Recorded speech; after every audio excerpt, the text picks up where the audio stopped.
Welcome, everybody, to another episode of What's in the Box. My name is Frizzle. I'll be your host today. We have some guests today waiting in the wings, and the first one is a newbie. It's a newbie. It is Thom Bee. Newbie Thom Bee. Hello, Tom. How are you? I'm not too bad. How are you, Frizz? I'm very well, thank you very much. Tom is a part of Blizzard Comedy, and they are pumping out content all the time, aren't they? Yes, they are. They've got a little bit of everything. I'm only really helping out, but they've got a monthly topical panel show, a podcast, a video series, just anything to make this all a little bit better. Okay, well, let's add on another guest. They are Julian Lee, so rhymes with Thom Bee. So we've got Thom Bee, Julian Lee, and Mark Grimshaw. Hello, everybody. Evening, morning, afternoon, whenever it is. Afternoon, I believe, is the politically correct term. We're going to start off with a little bonus round because I asked my guests to get their own box to put items in. Can you please show us what the box is? And I'm going to give a point to the best box. We'll start off with Tom. What's your box? This was done in a rush. It's just an Amazon box, which I've drawn a face on to make him look really tired. Much like the Amazon workers. Has that box been adequately sanitized since it was posted? Sure, why not? Don't make me panic about my box, Mark. I need this box for the game. Don't want to. Tom is very self-conscious about his box. Mark, what is your box today?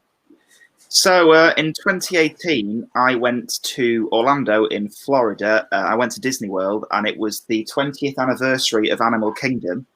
When I was there, I bought a $75 hat, and this is the presentation box. Okay, right. So we've got Amazon, we've got Disney. There's the price tag for the hat, and there's the hat. Julian, can we see your box today? There we go. Julian's got the points there. He's not a sellout like you two. I'm not a sellout. Drink Pepsi Max. Logo to the screen, please, Julian. Logo to the screen. We'll invoice you later, Pepsi, Amstel, Disney, and Amazon. Right, let's start the game with round one. What's in the box? What's in the box? Round one is called What's in the Box? I've got a slick black box, and I'm going to ask our guests what they think is in the box. They'll most likely be wrong, but then they have to debate one at a time why their guess was the closest for 3 full points. Tom, you're quite new. We're going to start with you. What do you think is in the box today? Let's say 3 white onions. 3 white onions. Okay, we're getting into 12 Days of Christmas territory. Mark, what do you think is in the box? 2 white onions. 2. You know what? I'm going to accept that. And then we'll see who wins. Julian, what do you think is in the box today? A lightsaber. A lightsaber. It's a shame. I'm feeling a bit more confident now. Well, it's fit in this box. Right, let's see. It is steel wool. You use it to get the stains off. Yes, I've just realised that this was still a bit damp. Now there's a stain in the bottom of my box. We'll stop touching that. We're going to go round, and you're going to explain why your guess was the closest. And we're going to start with Mark with 2 white onions. Mark, why was your guess the closest? I mean, you're a little shit for this because I was whatever Tom said. It's clearly the closest because, as I think you can demonstrate, what you've got there is edible. Can you demonstrate for us? Nope. Right. Well, you're just going to have to believe me if you're not willing to demonstrate, and that is why it's similar to 2 onions. Because it's edible. All right. Yeah. Okay. I'm going to accept that answer. That's fine. That is your answer locked in. Tom, why were you closest with 3 white onions? So when you are preparing veg and you're going to put it in your food, the most important thing to do is clean your vegetables. It's like the single most important thing you can do so you don't get all the nasty stomach stuff. There is nothing more effective at cleaning than steel wool, and that doesn't look particularly washed, so I would say it's got the residue of at least 3 white onions just caught inside it as you've scrubbed the onions clean. Have you ever cleaned an onion with steel wool? Yeah, sure. It also gets off, the layers of the onions as well. It's a time saver. That's a very clever. That's a very clever. Use it to grate and everything. Thank you. Very, very good answer there, Tom. Julian, why was your guess of a lightsaber the closest? Because, as you said, you use steel wool to take the stain of something, and the Jedi's use the lightsaber to take the stain of the dark side and the Sith from the universe. So I think they're virtually similar. Having not seen Star Wars, I would not be able to judge that. I'm going to give out points. Tom, sorry, have you essentially just compared steel wool to genocide? The last episode I was on, Fraser acknowledged that Geordie genocide would be acceptable, so I'm fighting back. Don't put that out of context.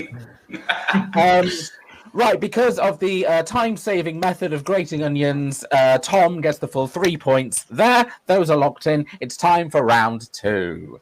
What's in the box? What's in the box? Round 2 is called Post-Apocalyptat. It's the end of the world. Oh no! Where did I get that idea from? Each of our guests are going to pull out an item from their box and distribute it to another guest. It's then up to this guest to explain why their new item is the best thing to have for the end of the world. Right, it's a surviving game. We started with Mark last time, so we'll start with Julian, which means an item from Mark's box will be assigned to you. Mark, what is that item? So the best thing to have at the end of the world, I'm to give him? Yes, that's correct. Okay, Julian, you've got a copy of the best bits of Ant and Dec's Saturday Night Takeaway Series 2 on DVD. A little bit of info for this one. This is the series that contains Ant and Dec doing blackface.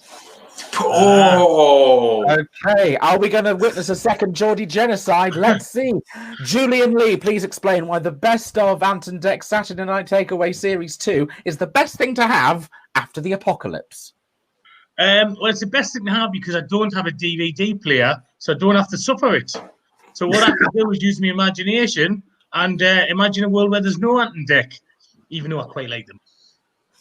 Well, it's the apocalypse. There might not be an Ant and Dec. Right. Next up is Tom, which means an item from Julian's box is going to be assigned to Tom. Julian, what is that item? It is an egg slicer. An egg slicer. Do you have any relevance to blackface that you'd like to talk about, or shall we? I've stopped myself doing a dreadful egg pun there because I think I did too many puns last time. That's what you're here for, is to do the puns. I wouldn't be able to resist the whole show. Egg pun. I will resist this one, but I will not be able to resist the whole show, I promise you. Okay, right. Tom, you've been gifted an egg slicer. Please tell me why that's the best thing to have after the apocalypse.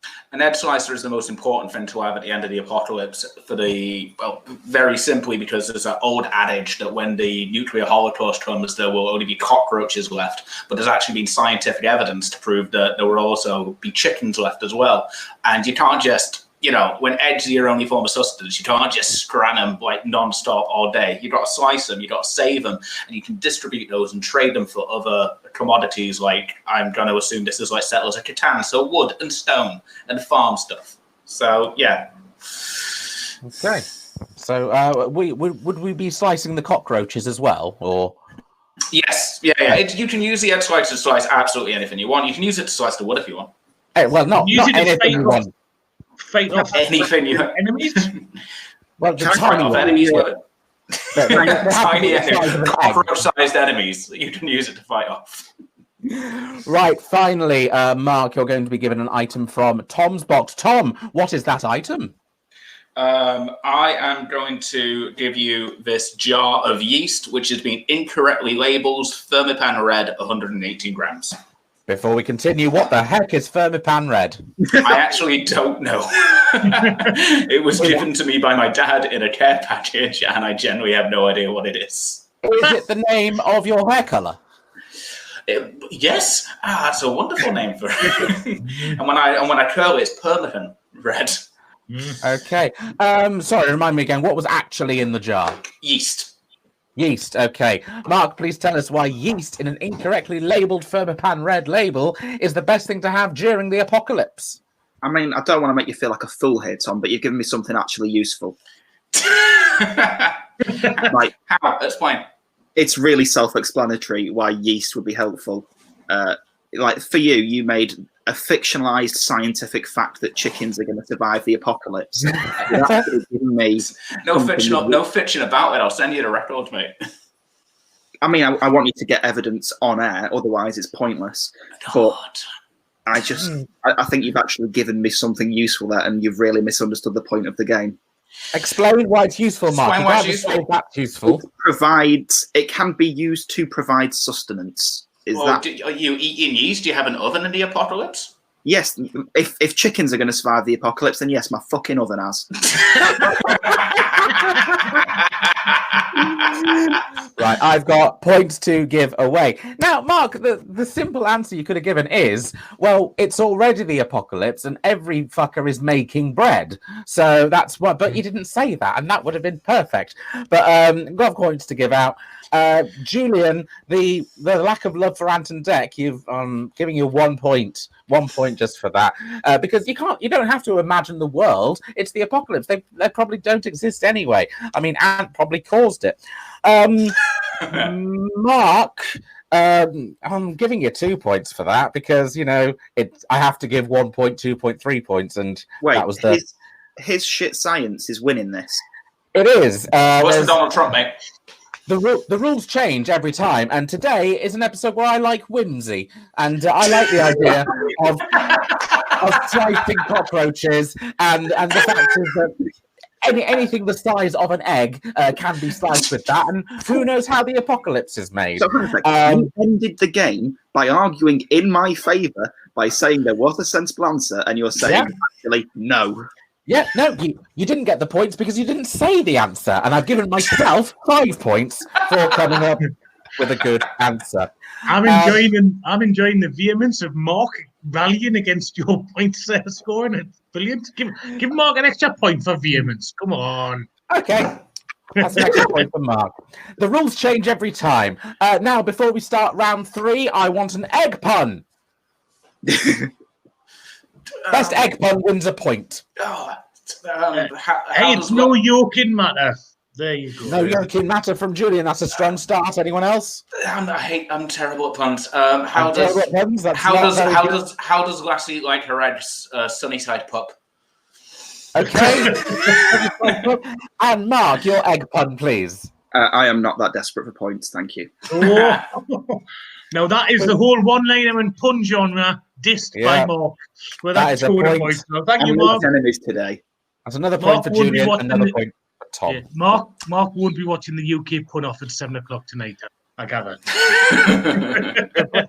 Let's hope the episode is uploaded in time. It's time for round 3. What's in the box? What's in the box? Round 3 is the music round, so called because I like compilation CDs. They have music and they are round. Today's album is Radio 1's The Live Lounge, Volume 2, which means another edition of the great game called I Know That Artist Cover to Cover. The Radio 1 Live Lounge albums are often artists performing their own songs live in a different sort of style, or doing a cover that you wouldn't really associate with that artist. I have written down 9 combinations of artists and a song that they probably would never ever cover themselves. Some of these are correct, and on the Live Lounge album, some of them I've completely made up. So we're going to start with Tom here. Please name a number between 1 and 9. 7. Number 7. Did Coldplay ever cover Skater Boy by Avril Lavigne? I mean, I hope so. Like, is it in Coldplay style or are they? Would be. Oh, so like really slow, just like Chris Martin. Was a boy, he was a girl. Can I make it any more obvious. That's how it would go. I'm going to say no because I don't believe Chris Martin has that much of a sense of humor about himself. Oh, you're correct. They never did that. That is a point for Tom there. Everyone knows, by the way, that Avril Lavigne is just Alanis Morissette light. And I thought I was going to be the controversial one today. Right. You ought to know. Hey, that's a point for Julian. Next up, Mark Isn't it Grimshaw. ironic? No, No, that's not the correct use of irony. Minus a point for Julian.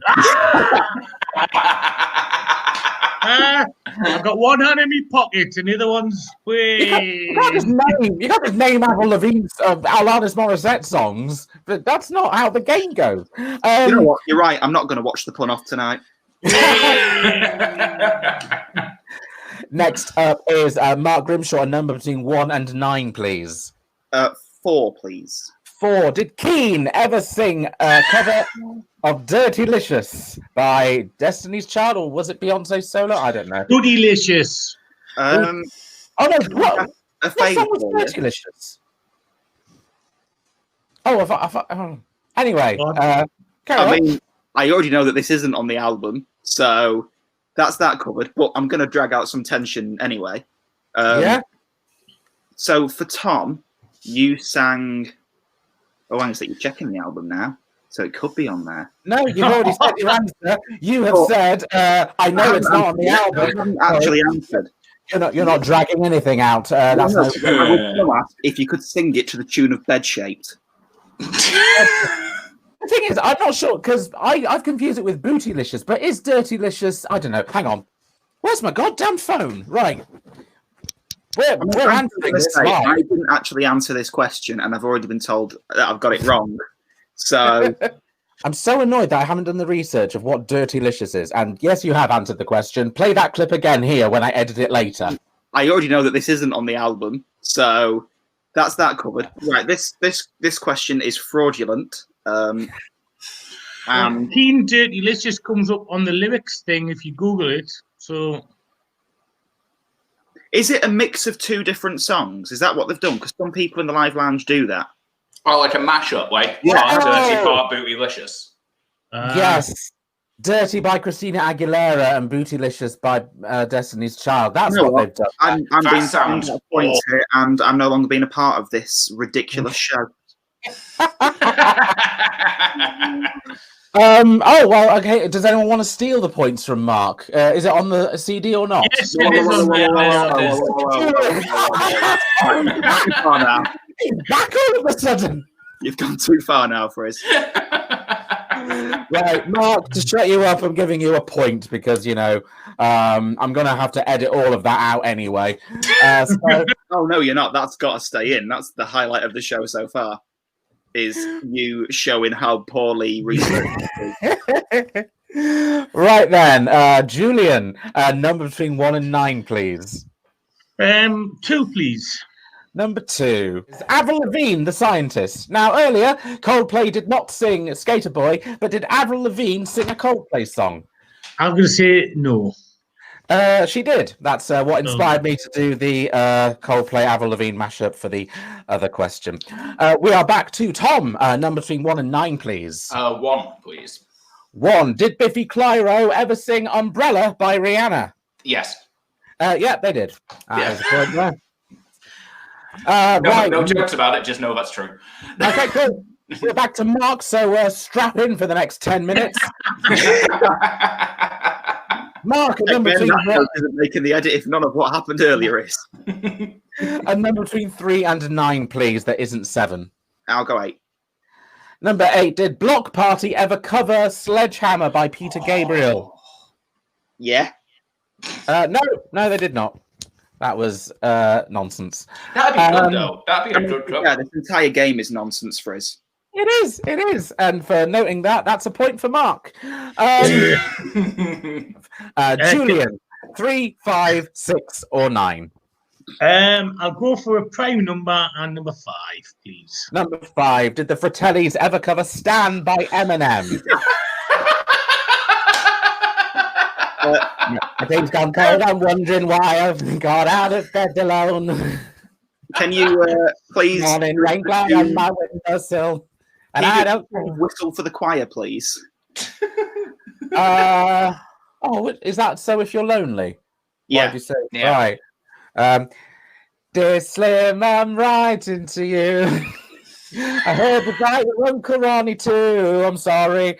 My girlfriend's pregnant too. I'm about to be a father. If I have a daughter, I'm gonna name her Bonnie.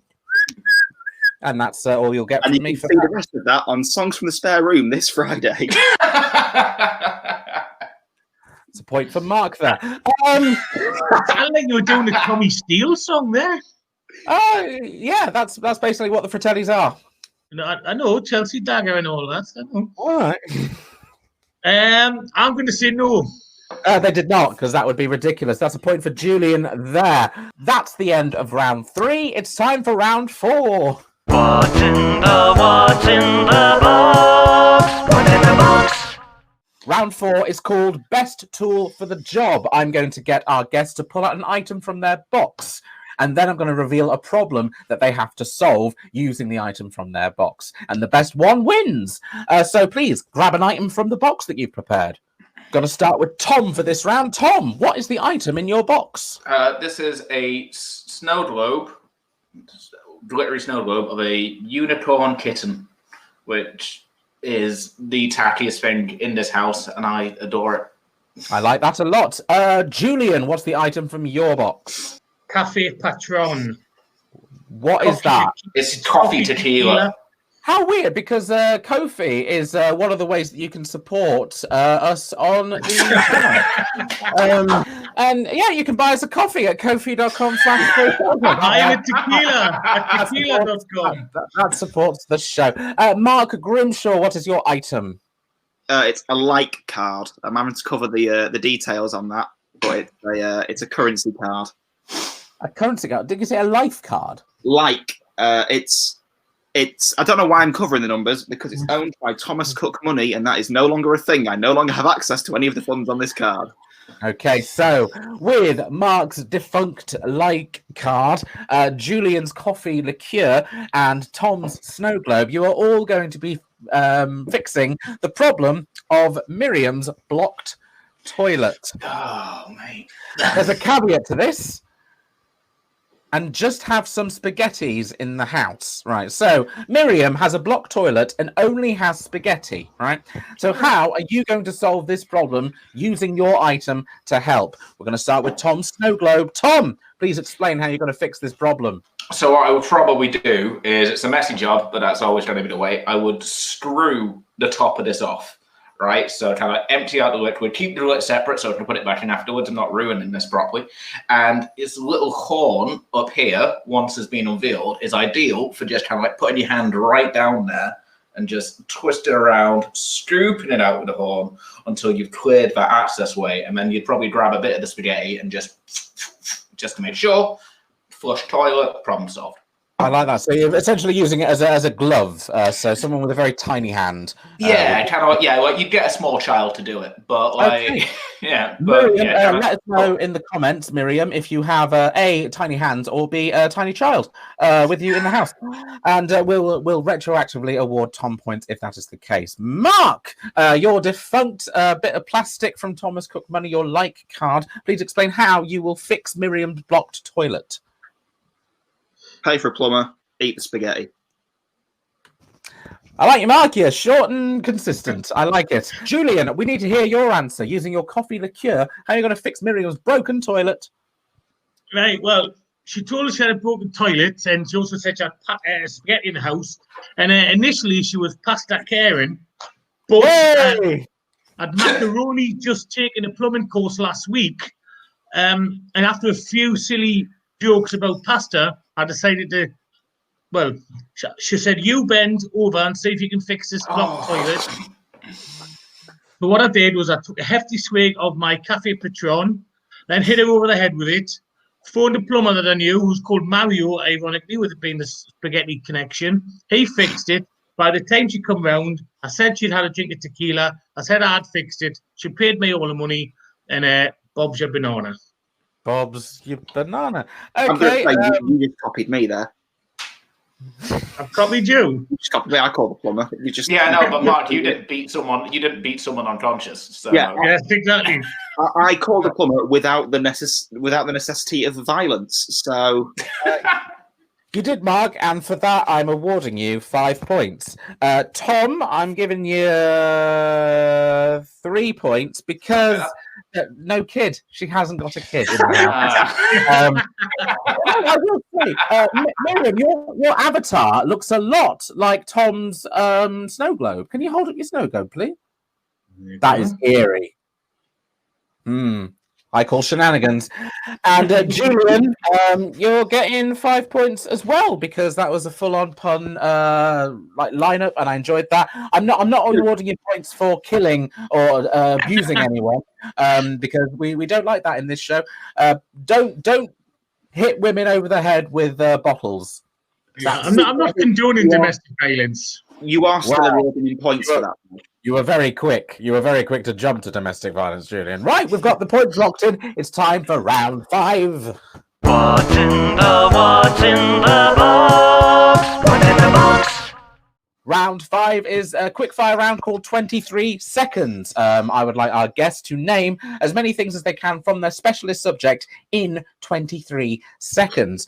The person in first place always goes first to give the others a chance to catch up, which at the moment is Thom Bee. Now, Tom, what is your specialist subject? My specialist subject is artists signed by Drive-Thru Records. From Dry what? Drive-Thru Records. So they were a drive-through. Is it like drive-through? Okay, Yeah, right. Takeaway phrase. Yes, Yeah. Yeah, you can get dried fruit in a takeaway. That wouldn't help me at all. Tom, naming as many artists signed by Drive-Thru Records in 23 seconds, starting now. Newfound Glory, Hello Goodbye, Riveteer, Orange Bandits, Alistair, Something Called for the Benjamins, Cousin Oliver, Halifax, The Starting Line, Say No More, The Movie Life, The Early November, Census Fail, Midtown Finch, Adelphi, Steel Train,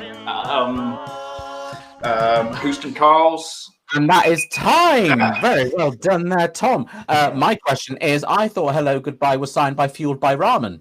They moved on to Fueled by Ramen, but they released their first album with Drive-Thru. Guess what I was Googling in the 23 seconds? No, we've got your points locked in there. In second place at the moment is Mark Grimshaw. Mark, what is your specialist subject? I'm going to go with the songs of Ed Sheeran. Of course you are. Egg Sheeran. Anyway, Ed Sheeran, yeah, Mark naming as many songs from Ed Sheeran with most likely the discography of Ed Sheeran in front of his fucking face. Here, how dare you suggest I'm going to cheat? So, someone, literally the last episode I uploaded, that's what happens. Right, so Mark, I did cheat last time, that is true. Mark naming as many Ed Sheeran songs as he can in 23 seconds, starting now. Eraser, Galway Girl, Nancy Mulligan, Take Me Back to London, South of the Border, One, The 18, Drunk, Grade 8, This, Perfect, Hearts Don't Break Around Here. I've already said Drunk, haven't I? That's no good. You and I, You Need Me, I Don't Need You, All the Stars, I See Fire, some other ones. Time. Very nice, Mark. Drunk, the A-Team. I haven't seen that one episode. Julian Lee, what is your specialist subject? British Boxing World Champions. British Boxing World Champions. Very simple. Here is Julian Lee naming as many British World Boxing Champions as he can in 23 seconds. Charlie Magri, Alan Minter, Morris Hope, Jim Watt, Lloyd Hoonigan, Joe Calzaghe, Carl Froch, George Groves, Anthony Joshua, Tyson Fury, John Conte, Ricky Hatton, Junior Witter, Clinton Woods, Barry McGuigan, Carl Frampton, Very, very nice. Let me just add up all these. Although I did think Ricky Hatton was signed by Fueled by Ramen. Okay, it's a very high-scoring round. This one, everyone is in the 20s. In third place, it is Julian Lee with 25 points. Commiserations, Julian. Is there anything that you'd like to plug at all whilst you're here? Mark, don't listen to this bit. I'm doing the UK pun-off at 7 o'clock tonight, if this is edited in time. I'm also doing something, in America, obviously virtually, on Wednesday morning. It's Tuesday night over there. It's called Capital Punishment, and I've got to get up at 4 o'clock in the morning to do it at 4:30 a.m. I do not envy you at all. That's Julian Lee, everyone. Very well done, Julian. Sorry, before you say who's in first and second, can I just have 3 extra points, please? Yes. Can I have 2 extra points, please? No, you can't, Tom. Nah. Okay. It's worth trying on it. Like that at all. In second place with 29 points, it's still Mark Grimshaw. Yes. Mark, very, very well done. Is there anything that you'd like to plug? There's a show that a charity show in aid of the National Autistic Society that I did a few days ago called The Lockdown Lock-In that is still available to view on YouTube. It featured acts like Tim Key, Jack Carroll, Jay Foreman, Harriet Dyer, Frizz Frizzle, Thom Bee. You can watch it and donate at justgiving.com/lockdownlockin. And also, Frizz, I've got a bone to pick with you. Okay. I didn't appreciate the suggestion that I'd have Ed Sheeran's entire discography in front of me. I only had half of it. There we go. Anyway, the winner is Tom with 31 points because he asked me for a couple more points and got him into 31. Tom, is there anything you'd like to plug? There's a bit. Like you mentioned, I do stuff with Blizzard Comedy with the Blizzard Comedy Avalanche, which is the last Monday of every month, which is a topical panel show. I also, with my Double Act partner for the Double Act nominee event, which I'm part of, have started a video series called Social Distance Warriors, which is like a talk show with music and games and interviews, as well as a retrospective series of the artists who were signed to Drive Through Records, hence why it was my choice, and a series called God Rough Drafts, where we go over material that we've written and should have never seen the stage and try and workshop it between each other. Excellent stuff. Again, if you're watching, you can buy us a coffee at kofi.com/firstfrizzle. That helps us pay for the streams, which are getting pretty pricey, which is annoying. It's as if everyone's doing a stream these days. One more time. My guests today were Thom Bee, Mark Grimshaw, and Julian Lee. My name is Frizz Frizzle, and can everyone now please wave at the camera for 23 seconds as the end credits play?